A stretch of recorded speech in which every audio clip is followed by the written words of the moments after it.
Hello guys, I am sure आप सभी में से लगभग सभी ने अपने इतिहास के किताबों में या कहीं से कुतुब मीनार के बारे में ज़रूर पढ़ा होगा। बचपन से ही पढ़ते आए हैं हम सभी। तो फाइनली अब जाके मुझे मौका मिला यहाँ आने का और इसके बहुत सारे कंट्रोवर्शियल फैक्ट सुनने के बाद आज मैंने सोचा मैं खुद जाके देख ही लेती हूँ कि आखिर है ही क्या इस चीज़ में कि इतनी कंट्रोवर्सी होती है। क्योंकि कंट्रोवर्शियल चीज़ों के बारे में जानने देखने का सबका मन होता है और आप ही लोगों में से एक मैं हूँ।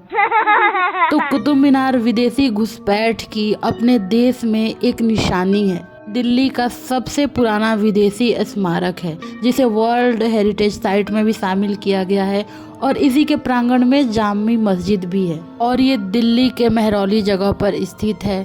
तो यहाँ पर हम लोग सबसे पहले महरौली के लिए मेट्रो पकड़े और फिर चले आए यहाँ। इस प्रांगण में आने के बाद हमने कुतुब मीनार देखा, फिर ये लौ स्तंभ जिसके बारे में बहुत ही हमने पढ़ा है। इसके बारे में यहाँ भी डिटेल्स में पढ़ने को लिखा हुआ था। 1600 साल हो जाने के बाद भी अभी तक सुरक्षित है। हालांकि इसमें हल्का हल्का जंग लगना अनुमान लगाया गया है, लेकिन 1600 साल पुराने हमारे प्राचीन भारतीय वास्तुकला के जो बनाए होंगे वो बहुत ही काबिले तारीफ है। लेकिन सबसे ज़्यादा कंट्रोवर्सी इस बात पे होती है कि यहाँ पे कुतुब मीनार के बारे में तो पढ़ाया जाता है, कुतुबुद्दीन ऐबक ने बनवाया था, ये इस्लामिक कल्चर का एक उदाहरण है। लेकिन किताबों में ये नहीं पढ़ाया गया कि ये 17 हिंदू और जैन टेम्पल को तोड़ के बनाया गया है। और मुझे यहाँ आके सच में पता चल गया कि हाँ, ये हिंदू टेम्पल को ही उजाड़ के बनाया गया है, क्योंकि यहाँ की कलाकृतियाँ जो इसमें पत्थर के टुकड़े जिसे तोड़कर इसे बनाया गया है उसमें हिंदुओं के कमल के फूल, घंटियाँ और वहाँ की नक्काशियाँ दिखाई दे रही हैं जो इस्लामिक कल्चर में वर्जित है। घंटी वो लोग शैतान बुलाने का प्रतीक मानते हैं और ये रहस्यमय इसलिए जान पड़ता है क्योंकि दावा किया जाता है कि ये हिंदू राजा पृथ्वीराज चौहान के द्वारा बनाया गया था। वो विदेशी आक्रमण से खुद को सुरक्षित करना चाहते थे तथा शक इस कारण से भी होता है क्योंकि कुतुबुद्दीन ऐबक के दरबार में रहने वाले ईरानी कवि हसन निजाम भी इसके बारे में कोई जिक्र नहीं करते हैं। इनफैक्ट वो सिर्फ जामी मस्जिद के बारे में जिक्र करते हैं। तो कोई शासक इतना बड़ा इमारत बनाए और उसके बाद उसके दरबारी कभी इसका जिक्र ना करे तो ये बहुत ही सोचने का विषय है।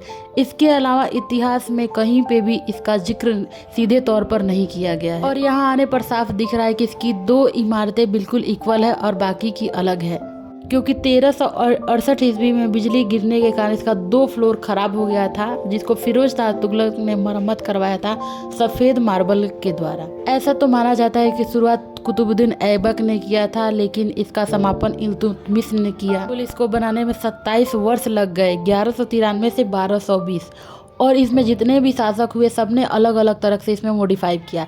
ये जो इमारत जहाँ मैं ये जा रही हूँ इसको शाही दरवाज़ा बोलते हैं और इसे अलाउद्दीन खिलजी ने बनाया था। इतिहासकार ऐसा बताते हैं कि जामी मस्जिद के पास ये मीनार इसलिए बनाई गई थी क्योंकि यहाँ से अरजान गाया जा सके, लेकिन ये इतनी ऊंची है कि इस पर चढ़ने के बाद करीब 1 घंटे लगेंगे चढ़ने में और दिन में 4 से 5 बार चढ़ के एक इंसान के लिए वहाँ से अरजान गाना और बाकी लोगों को सुनाई देना ये इम्पॉसिबल है। इसके अंदर कुल 369 सीढ़ियाँ हैं। इसमें कुछ वर्ष पहले स्कूल के बच्चे भ्रमण के लिए आए थे और दुर्घटना के कारण इसमें 45 बच्चों की मौत हो गई थी। तब से इसे बंद कर दिया गया। बाकी यहाँ मुझे भ्रमण करके बहुत ही अच्छा लगा। आप लोग भी इस तरह के ऐतिहासिक स्मारक में भ्रमण करना पसंद करते हैं कि नहीं, कमेंट करके जरूर बताइए। मेरे वीडियो को लाइक करें, शेयर करें और कमेंट करें। बाय।